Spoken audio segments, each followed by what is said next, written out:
On va parler aujourd'hui d'un monde en plein bouleversement. Un monde où les cartes du pouvoir sont complètement rebattues.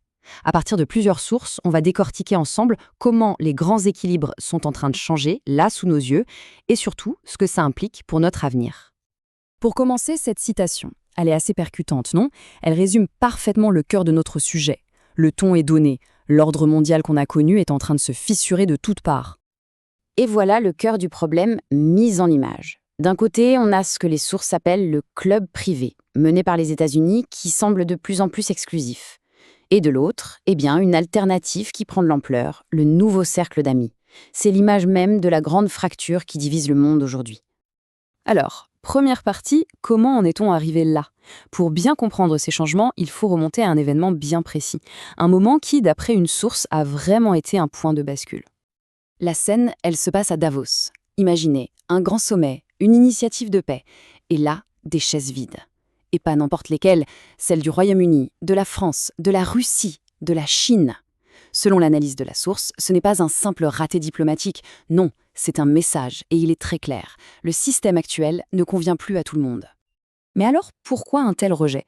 Il suffit de regarder les règles du jeu proposées pour ce comité.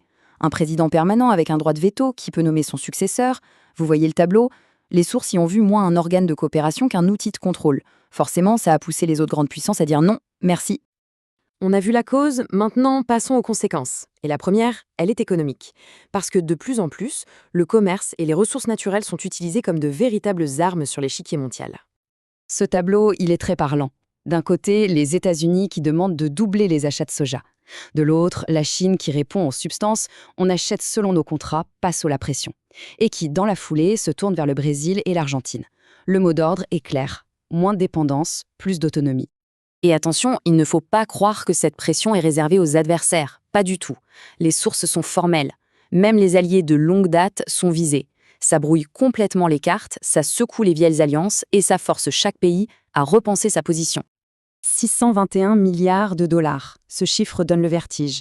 C'est la somme, rapportée par des médias japonais, que représente le commerce asiatique menacé par d'éventuels nouveaux tarifs douaniers américains. Ça donne une bonne idée de l'ampleur de l'onde de choc économique. Et ce graphique nous montre qui est en première ligne. On voit bien la Chine, la Corée du Sud, le Japon. Ils sont tous très exposés. C'est la confirmation que cette pression économique est utilisée comme un outil à très large spectre dans toute la région.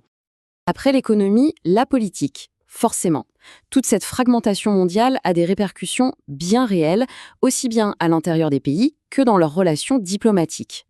Pour bien comprendre, prenons le cas de Singapour. Une source le présente comme un véritable microcosme des tensions actuelles. Un endroit où l'on voit parfaitement comment les grandes pressions géopolitiques peuvent se transformer en fractures sociales et politiques à l'intérieur même d'un pays. Cette chronologie, d'après la source, est assez édifiante. On voit la vitesse à laquelle tout peut basculer. Un nouveau dirigeant arrive, tout va bien. Puis, une déclaration qui sort de la ligne traditionnelle, et c'est la chute libre. Popularité en berne, réforme sociale bloquée, c'est un véritable effet domino. Parce que derrière la grande politique, il y a le quotidien des gens. Et la source met le doigt dessus. On parle de pression très concrète. Le chômage des jeunes, une classe moyenne écrasée par le coût du logement et de la santé, et une inflation qui grignote le pouvoir d'achat. Ok, sortons maintenant de Singapour pour regarder la région dans son ensemble. Et qu'est-ce qu'on observe? À peu près le même phénomène partout. Les acteurs régionaux s'ajustent, revoient leur stratégie, et le ton monte, clairement. Écoutez bien cette déclaration attribuée à une personnalité politique japonaise. Les mots sont d'une force inédite. Ça signale un possible abandon de la posture traditionnellement défensive du Japon au profit d'une politique beaucoup plus directe. Les voilà la réponse, du tac au tac et tout aussi cinglante, du côté chinois. Cette escalade dans les mots, c'est l'illustration parfaite de la montée des tensions. On est loin, très loin, de la diplomatie feutrée. Aujourd'hui, les mots sont des armes. Bon. Après avoir vu tout ça, qu'est-ce qu'on retient? On entre dans la dernière partie, celle qui essaie de résumer les nouvelles stratégies, le nouveau mode d'emploi pour naviguer dans ce paysage mondial, sans dessus-dessous. Cette image résume parfaitement le basculement. On passe d'un monde qui se voulait baser sur les grandes institutions et les alliances stables à un jeu beaucoup plus conflictuel, beaucoup plus direct. Un monde où l'économie est une arme et où on n'hésite plus à contourner les grandes instances mondiales. Donc si on synthétise les tactiques de cette nouvelle ère, voilà les 4 points clés qui ressortent des différentes sources. 1. Utiliser l'économie comme une arme. 2. Mettre les vieilles alliances à l'épreuve. 3. créer ses propres groupes d'influence. Et 4, contourner les règles du jeu mondial. C'est ça, le nouveau manuel de la géopolitique.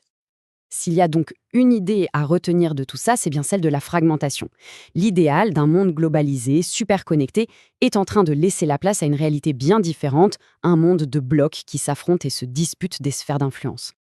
Mais qu'est-ce qui motive tout ça? Au fond, c'est la recherche de ce concept clé, l'autonomie stratégique. C'est cette quête, cette volonté d'être capable d'agir indépendamment, sans dépendre des autres, qui pousse tant de pays à vouloir réécrire les règles du jeu.